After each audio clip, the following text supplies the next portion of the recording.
Bonjour et bienvenue sur ma chaîne. Ceux qui ont des N3 V2 ou bien N3 S1 ou bien toute autre imprimante avec ce type d'écran, vous avez certainement eu à faire face à ce problème ici. Si vous regardez ici, là c'est le pourcentage du temps d'impression. Là on voit que le chiffre et le symbole de pourcentage sont superposés.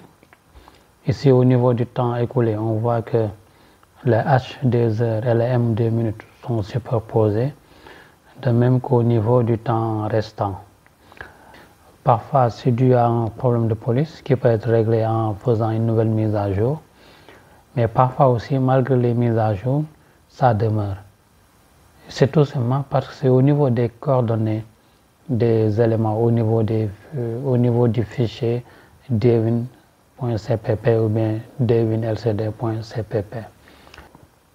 Dans cette courte vidéo, je vais vous montrer comment résoudre ce problème-là. Ici, nous avons les valeurs initiales pour les icônes et les textes écoulés et restants dans le fichier dwin.cpp. Ce sont les éléments que nous avons ici. Nous avons ces deux icônes-là, l'icône du temps écoulé et l'icône du temps restant. Il y a le texte, elapsed et remaining. Il y a aussi l'affichage du temps avec les symboles H et M pour les heures et les minutes. Donc ici, nous avons les valeurs initiales et le fichier dwin.cpp, vous pouvez trouver dans Marlin au niveau du dossier SRC, LCD, N3V2, Jaeger Sui, dwin.cpp. Ici, c'est parce que j'utilise le firmware qui a été fourni par Jaeger et Christopher.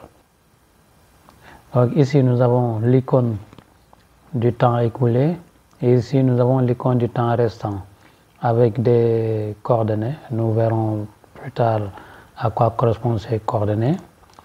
Ici, nous avons l'affichage du temps écoulé sur la première ligne, elapsed time. Ici, nous avons l'affichage du temps restant, toujours avec ces coordonnées-là. Toujours dans le fichier dwin.cpp. Ici, nous avons l'affichage du temps. Ici, c'est l'heure, le nombre d'heures écoulées. Ici, c'est le nombre de minutes écoulées. Donc ici, c'est le temps écoulé. Et ici, nous avons l'affichage du temps abrégé. Par exemple, ici, on affiche H pour les heures et M pour les minutes après les chiffres. Et ici, nous avons les deux points qui s'affichent si on a désactivé l'affichage des heures et des minutes avec les symboles H et M. Si ces symboles sont désactivés, on affiche les deux points entre les heures et les minutes. Ce que nous avons ici. Ici, c'est pour le temps écoulé. Et nous avons la même chose pour le temps restant. Ici, nous avons le nombre d'heures et le nombre de minutes restants. Ici, nous avons l'affichage de H et M pour le temps restant. Et ici, nous avons l'affichage des deux points pour le temps restant. Maintenant, si nous allons dans le fichier dwin-lcd.h, en général c'est dans Marlin, SRC, LCD, N3V2, etc. Nous avons ces informations ici, sans fond. Là, ça nous indique que c'est pour dessiner des icônes transparentes. Ici, icône tout en minuscule, ça correspond à l'identité de la bibliothèque des icônes. Et ici, icône tout en majuscule, ça correspond à l'identité de l'icône en tant que telle. Donc, l'icône là, c'est ce que nous avons ici.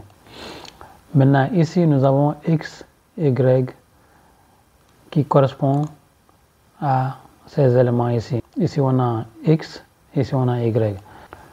Et ici, on nous dit que ça correspond au coin supérieur gauche. Par exemple, si nous prenons ce rectangle, le XY correspond à ce point-là, le point supérieur gauche. Donc, c'est pour positionner les différents éléments, les icônes, le texte, etc. sur l'écran.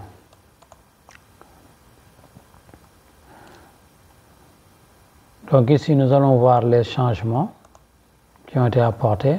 Ici, nous avons par exemple les valeurs initiales pour les icônes et les textes du temps écoulé dans le fichier dwin.cpp. Ici, nous avons la position des icônes, le temps restant, l'icône du temps restant, l'icône du temps écoulé ici et l'icône du temps restant ici. Ici, nous avons les coordonnées X et Y. Ici, nous avons les coordonnées X et Y des messages temps écoulé et temps restant. Donc, les changements qui ont été apportés. Ici, pour l'icône du temps écoulé, ici, on voit que les valeurs X et Y, on avait 14 et 169. Ici, on a 14 et 160. Pour le temps restant, on avait 147 et 169. Ici, nous avons 147 et 160. Donc ici, nous voyons que c'est juste le paramètre Y qui a changé. Ici, nous sommes passés de 169 à 160. Maintenant, pour les messages temps restant et temps écoulé, ici, il n'y a que le message du temps écoulé qui change. Ici, nous avions X41, Y163. Ici, nous avons X42, Y163. Le reste ne change pas. Maintenant, ici, nous avons les valeurs initiales, les positions initiales pour le temps initial, pour le temps écoulé, les lettres H et M et les 2 points qui sont dans le fichier dwin.cpp. Ici, nous avons pour le temps écoulé, le temps en tant que tel. Ici, nous avons le message, c'est-à-dire le H et le M. Et ici, nous avons les 2 points. Ça, ce sont les coordonnées initiales. Maintenant, dans le nouveau fichier, pour le H, la position 66-192 devient 64-190. Et pour le M, la position 90-192 devient 92-190. Et maintenant, pour les 2 points, la position 58-192 devient 64-188. Donc voilà pour le temps écoulé. Maintenant, pour le temps restant, nous avons la position du temps écoulé. Ici, c'est pour les heures, ici pour les minutes. Ici, c'est pour la H des heures et ici pour la M des minutes. Ici, nous avons les 2 points. Ça, ce sont les positions, ça, ce sont les coordonnées initiales. Maintenant, dans le nouveau fichier, pour le temps, les heures, les coordonnées qui étaient 176 et 192 deviennent 175, 192. Pour les minutes, c'est passé de 202, 192 à 201, 192. Maintenant, pour les lettres H et M, pour la lettre H, c'est 194, 192, ça devient 197, 190. Pour la lettre M, c'était 202, 192, ça devient 225, 190. Et pour les 2 points, c'était 192, 192, ça devient 197, 188 pour la nouvelle position. Donc ça, c'est pour le temps restant. Voilà, j'ai fini de modifier mon fichier. Maintenant, je vais l'enregistrer, je fais CTRL S. Et maintenant, je vais compiler.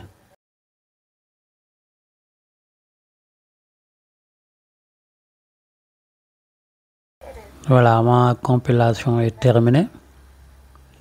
Maintenant, je vais récupérer le firmware. Je vais dans le dossier PIO. Et ici, j'ai mon fichier bin. Et voilà, ici, j'ai mon fichier firmware. Je fais un clic droit dessus. Je fais un clic droit dessus. Et je clique sur afficher dans l'explorateur de fichiers. Voilà, il est là le fichier firmware 2023 12 19 22 51 59.bin. Maintenant, je vais le copier sur la carte SD et on va sur l'imprimante pour flasher. Et voilà le résultat. On voit que maintenant le pourcentage est séparé du symbole %. Les heures et les minutes aussi sont bien placés. Ici, on voit clairement l'H et le M sur la même ligne avec des écarts pour que ce soit bien visible. Et voilà, avant c'était comme ça, avec tous ces éléments-là qui sont superposés. Ici pour le pourcentage, le temps écoulé, le temps restant. Et maintenant, on a tous ces éléments qui sont bien visibles. Voilà, si cette vidéo vous a aidé, n'hésitez pas à l'aimer et à la partager. Abonnez-vous à ma chaîne et activez la cloche de notification pour ne pas rater les autres vidéos à venir.